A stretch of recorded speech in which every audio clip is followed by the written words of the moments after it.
I want to give y'all a challenge today. I want y'all to push forward today, and I want to talk about your transition.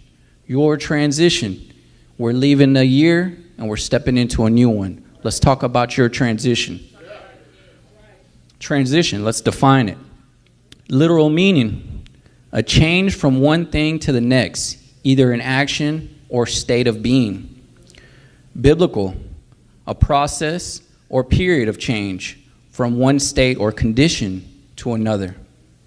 My brothers and sisters, in times of change, we usually become fearful or anxious because we're not sure of what is going to happen or how everything will unfold.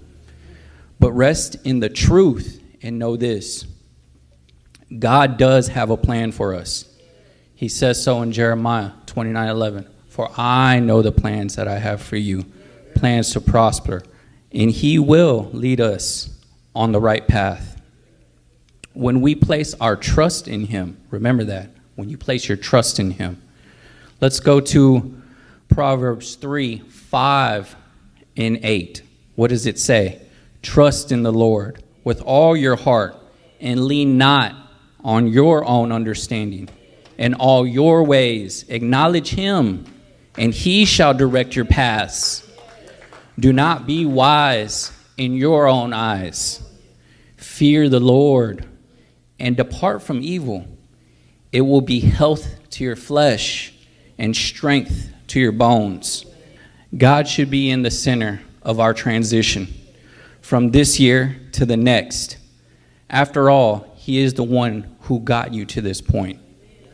From now till Tuesday evening, reflect on those nights when you're trying to get out of bed.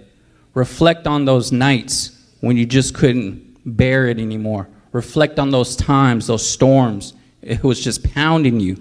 Reflect on those habits that you were trying to break. Reflect on trying to get a child right in its path. Reflect on trying to make ends meet. Reflect on trying to get something accomplished. Reflect on how good he was to you. Reflect on your triumphs. Reflect on accomplishments. Reflect on the position he moved you in work. Reflect on that raise he gave you. Reflect on the prayer he answered. Reflect, brothers and sisters. And when doing so, let us assess. What are you taking into next year? What are you leaving behind? What are you getting rid of? Assess. Begin to apply. And when I say this, begin to apply what you've learned. Begin to apply what's been poured into you. Begin to apply what is in front of you, that he has placed in front of you. Here are some examples, brothers and sisters. Our foundation study at the beginning of the year. I am a church member. Remember that. Our Bible study, building better relationships. Build better relationships. Men, authentic manhood. What do we learn? How to be an authentic man. We learn that blueprint that God has for us. Women, discovering the voice of God. Did you this year? Can you hear him? Are you talking to him? Do you know it's him speaking? Discover his voice. Biblical methods. All my biblical methods, peeps. Where are y'all? There you go. Wave your hands. Y'all are getting something. Keep going.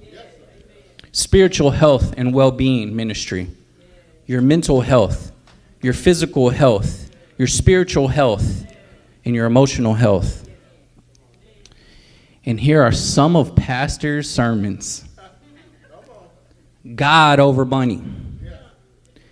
Things will fall into place. Finding your gift. The key to knowing God's will. The doctrine of God. Fruits of the Spirit. Are y'all exercising them? The gifts of the Spirit. Have you found yours? Your transition from 2024 to 2025 should not look like the world's.